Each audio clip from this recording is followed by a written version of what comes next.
Bonjour, aujourd'hui je vais revenir sur les notions d'incertitude qu'on a vues en classe. Je vais essayer de vous les réexpliquer, mais en les appliquant directement aux valeurs qu'on a vues dans le laboratoire, aux calculs qu'on avait à faire en fait dans notre tableau. Donc je vais commencer par la première opération qu'on avait à faire. C'était une soustraction quand on voulait trouver l'incertitude sur delta x, et c'est la même chose qu'on appliquerait pour delta v. La règle qu'on a vue dans le document dit que lorsqu'on additionne ou qu'on soustrait deux valeurs qui ont une incertitude, pour trouver l'incertitude de la réponse, on doit additionner les incertitudes absolues des deux valeurs. Donc pour ça, je vais prendre un exemple, en fait, l'exemple qu'on aurait pour calculer delta x.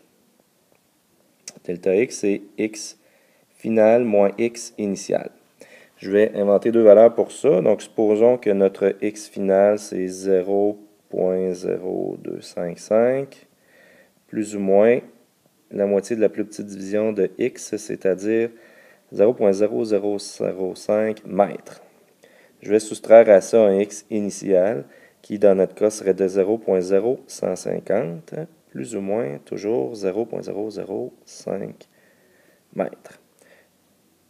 Je fais cette soustraction-là, ça me donne 0.0105, plus ou moins quoi? Et là, pour le voir, on revient sur notre règle qu'on a vue juste en haut ici, additionner les incertitudes absolues des deux valeurs.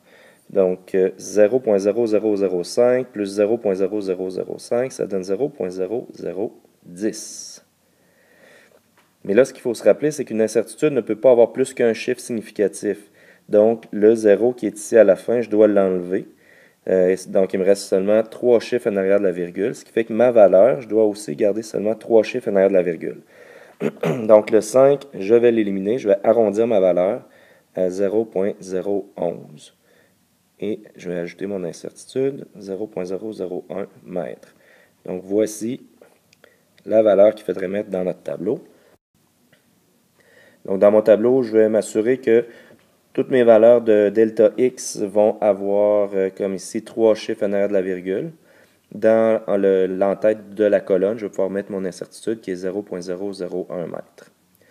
Je vais procéder de la même façon pour faire delta v. Je vais tout simplement additionner les incertitudes des vitesses pour avoir mon incertitude de variation de vitesse. Je vais continuer avec une division. On va aller voir qu'est-ce qui se passe avec v. Puis pour ça, je vais utiliser la valeur qu'on a trouvée ici de delta x. Donc, pour la vitesse, la règle dit que, vu que c'est une division, que pour trouver l'incertitude de la vitesse, il faut additionner les incertitudes relatives. Les incertitudes relatives, c'est des incertitudes qui sont en pourcentage. Donc, on va y aller avec notre exemple. Notre vitesse, c'est delta x sur delta t.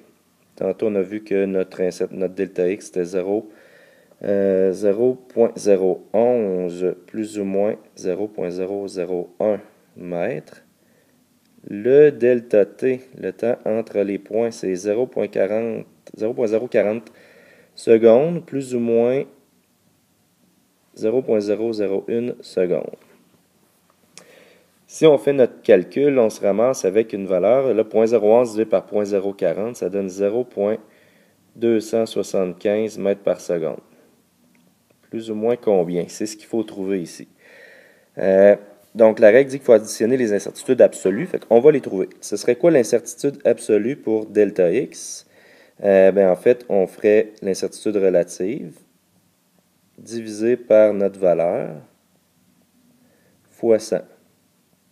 Ça nous donnerait notre incertitude pour delta x.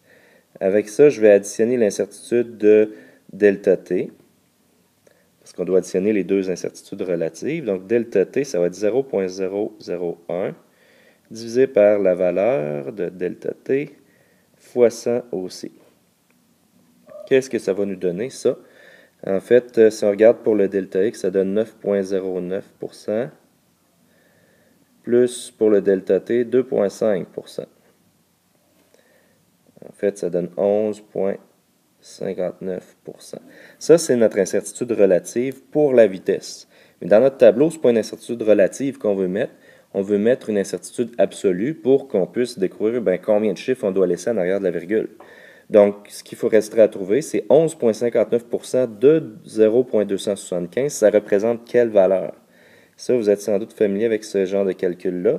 Ce qu'il faudrait faire, c'est 11,59 sur 100 fois 0,275.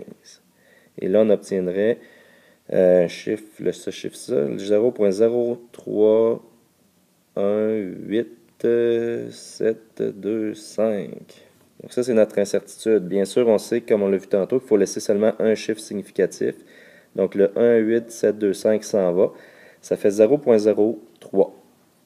Donc si on avait à réécrire notre vitesse, on sait qu'il faudrait l'arrondir pour avoir seulement deux chiffres en arrière de la virgule. Donc le 5 sauterait. Et comme c'est un 5, ben le 27 deviendrait 28.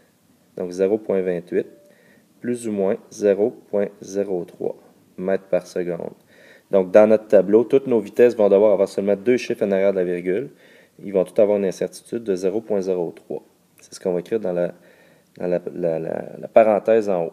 Mais si on regarde bien les calculs qu'on a faits, puis qu'on regarde ce qui est écrit sur notre document, on voit qu'il y a une différence. C'est pas tout à fait la même chose qui est écrit.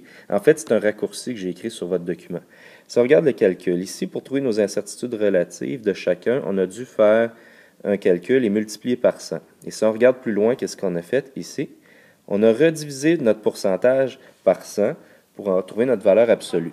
Donc, en fait, si on éliminait ces multiplications et ces divisions-là, qui s'annulent finalement d'elles-mêmes au bout du compte, on aurait qu'une formule un petit peu plus simple, où on aurait tout simplement à diviser l'incertitude absolue par notre première valeur.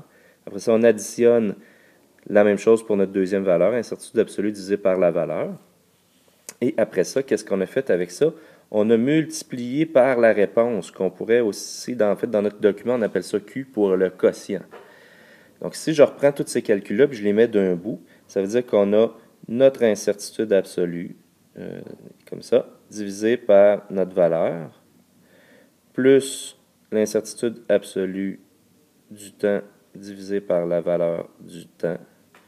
Ça ici, je vais le multiplier. En fait, je vais pouvoir le mettre en parenthèse pour être sûr. Donc, je multiplie ça par Q, qui est notre réponse, en fait 0,275. Et la réponse de ça, ça va me donner ce que j'avais trouvé ici, c'est-à-dire 0,0318. Le reste, c'est pas important. On sait que nous autres, c'est le 0,03 qui va nous intéresser.